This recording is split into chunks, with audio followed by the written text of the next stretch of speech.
School পালিয়ে সবাই নজরুল হয় না, এই কথাটি যেমন সত্য। আজ আপনাদের দেখাবো কোন স্কুল পালিয়ে, কোন ক্লাসরুম পালিয়ে আমাদের জাতীয় কবি কাজী নজরুল ইসলাম নজরুল হয়েছিলেন। অর্থাৎ স্কুল পালিয়ে সবাই নজরুল হয় না, কিন্তু একজন হয়, একজন হয়েছিলেন। তিনি হচ্ছেন জাতীয় কবি কাজী নজরুল ইসলাম।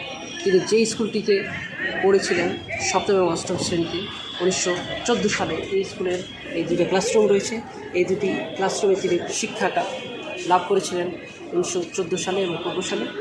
আমরা সেই ক্লাসরুমটি দেখাবো, যে ক্লাসরুমে তিনি ক্লাস করেছেন এবং পলায়ন করেছিলেন।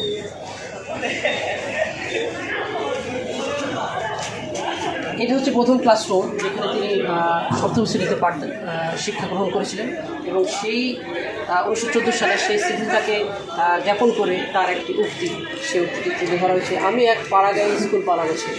অর্থাৎ তিনি স্কুল পালাতেন, তিনি নিজে স্বীকার করেছেন তার কাব্যের মাধ্যমে।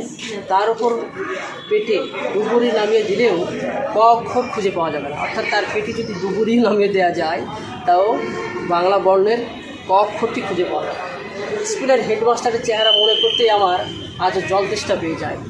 আমরা যখন প্রাইমারিতে বা স্কুলে পড়তাম, তখন হেডমাস্টার বা যে সকল শিক্ষকগুলো একটু পড়া ছিলেন, তাদের চেহারা মনে করতে আমাদের জল তেষ্টা পেত।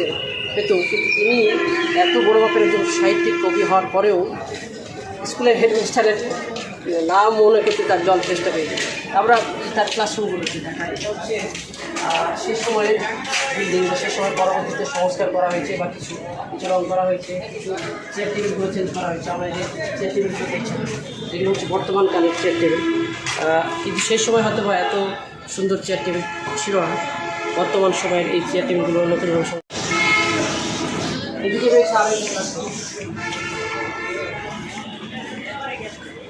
অর্থাৎ এই ক্লাসরুমটা পুরোটা একটা হল রুমের মতো।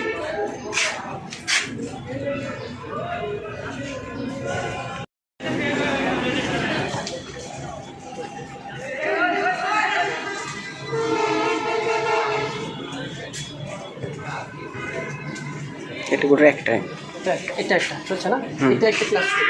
এটাতে আমি 1914 সালে সপ্তম শ্রেণীতে পড়াশোনা করেছিলাম। আর এরপরে আরেকটি ক্লাসরুম রয়েছে, পুরোটা একটা হলরুমের মতো, কিন্তু সেটা এখন কী বলে অবহেলায় জরাজীর্ণতায় ভঙ্গুর হয়ে পড়ে রয়েছে। কিন্তু আমাদের কী বলে প্রশাসকরা তার এই ক্লাসরুমটিকে একদম সংরক্ষিত করে রেখেছেন কিছুটা সংযোজন বিয়োজনের মাধ্যমে। তো আমরা আপনাদের কাছে দেখার চেষ্টা করলাম স্কুল পালিয়ে সবাই নজরুল হয় না, কিন্তু একজন হয়েছিলেন, তিনি হচ্ছেন কাজী নজরুল ইসলাম। আমরা হয়তো চেষ্টা করলে স্কুল পালিয়ে নজরুল হতে পারবো না। পড়াশোনার মাধ্যমে সঠিক শিক্ষা লাভের উৎকর্ষতা, জ্ঞানের উৎকর্ষতা লাভের মাধ্যমে আমরা আমাদের মঞ্জিলে লক্ষ্যে পৌঁছতে পারবো। ভিডিওটি ভালো লাগলে লাইক করবেন এবং শেয়ার করবেন, আর চ্যানেলের সাথে থাকবেন। ধন্যবাদ।